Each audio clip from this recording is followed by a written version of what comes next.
No. Bad quality assurance in another world. Bad quality assurance. You go the corner. You think about what you just did.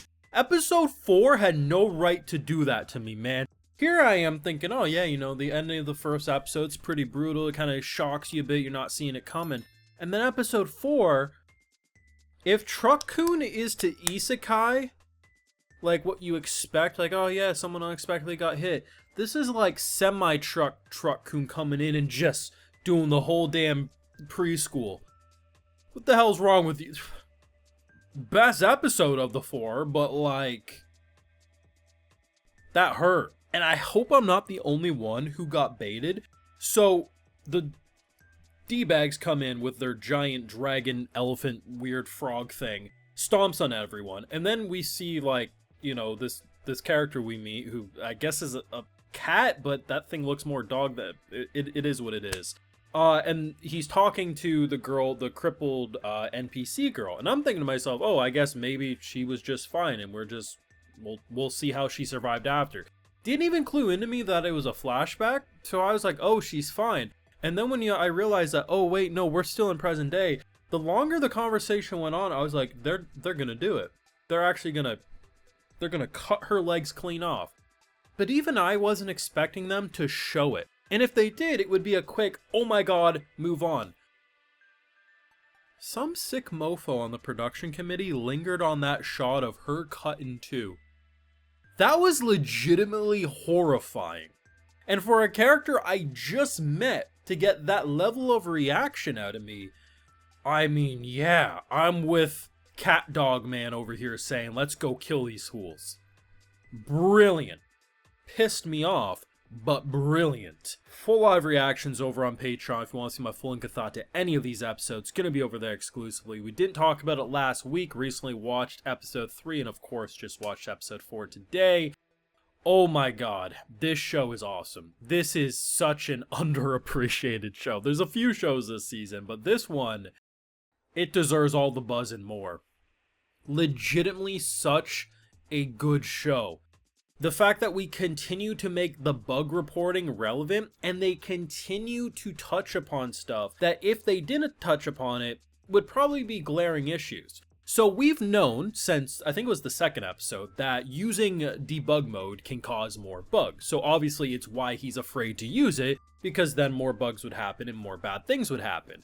But we get even more in the third episode, so we see the party that our boy was initially working with, Haggard that is, and a couple of them are actually glitched into an endless loop. One's basically fell through the world and is half stuck. The other is basically because of invulnerability, but then an instant death is like glitching up and down and can never escape. I love the idea that they continuously show like the fear of why he's so petrified to use it, on top of also showing why it's important for him to still do the kind of bug reports. So at the end of episode 3, we get the realization that one of the AI, the central AI, so like there's pathfinding AI, there's the general AI for the NPCs, but then there's the game's overall controlled AI, and that is in the form of Tesla, who sometimes now takes over Nicola. And basically, when in body, is kind of a glutton, just loves the food, but basically is saying, I hate everyone but you.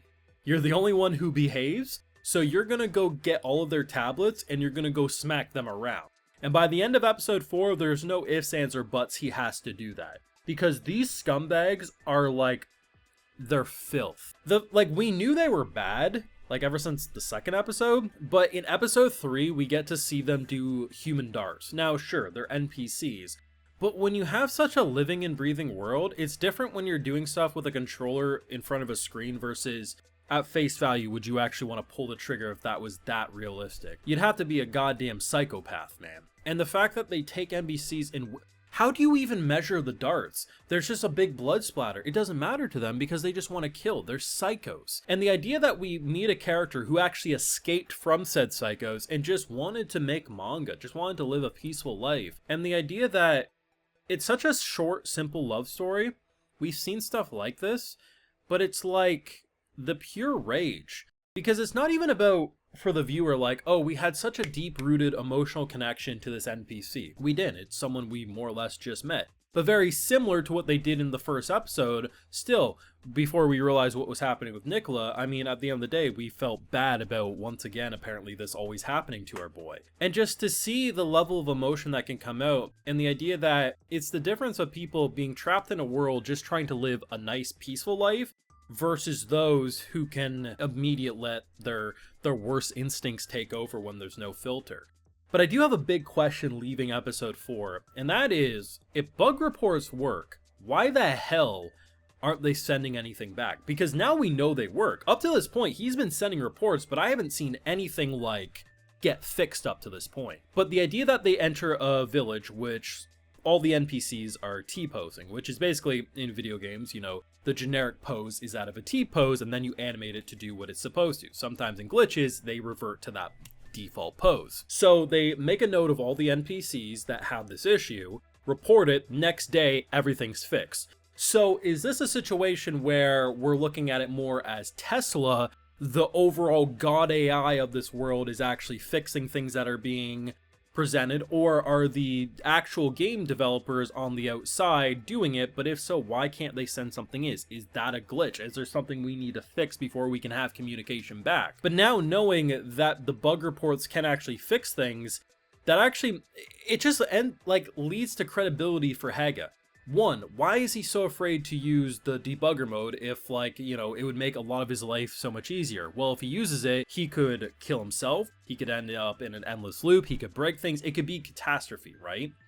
Okay, but why still do the bug reports? I mean, sure, I guess in hopes that maybe it will fix something, but now we have confirmation that it can actually fix something. Actually, are sidestepping a lot of things that could be issues, but just doing so freaking elegantly. Like, this show is legitimately quality. It's everything you want to see in a trapped in a video game story. Emotion, great characters, and they're actually explaining why that, you know, you can't just bring back an NPC. Like, that's not how that works. Like, they are, for them, this is reality, and they're unique as a normal person would be on the outside. So to see what these psychopaths will do to what are essentially living and breathing people, it adds to such emotion and complexity and elevates the show up a couple extra notches. I've been here for this between 1 through 3, but 4 truly took it up a notch. It has me saying, what in the actual infuriating, but so freaking good. Let me know your thoughts and feelings either on episode 3, 4, what are you thinking, and how excited are you for the Kill Them mission? I doubt Haga will go fully on that, but we definitely know that sidestep and they'll just fall into an abyss like they did in episode 2. Let me know your feelings down below, be sure to leave a like if you enjoyed, subscribe if you're new around here, of course ring that bell, and like I mentioned, we got those full live reactions over on Patreon, and hey, while you're over there, I'll also give you a video shout out. Alrighty, so today we got Jonathan Bromlow, Rerun, Eds, Alunar, Ben Liu, Devin Samuel, and we also have Taco Tuesday. So I appreciate the support, everyone. Please take care, and you all have a good one.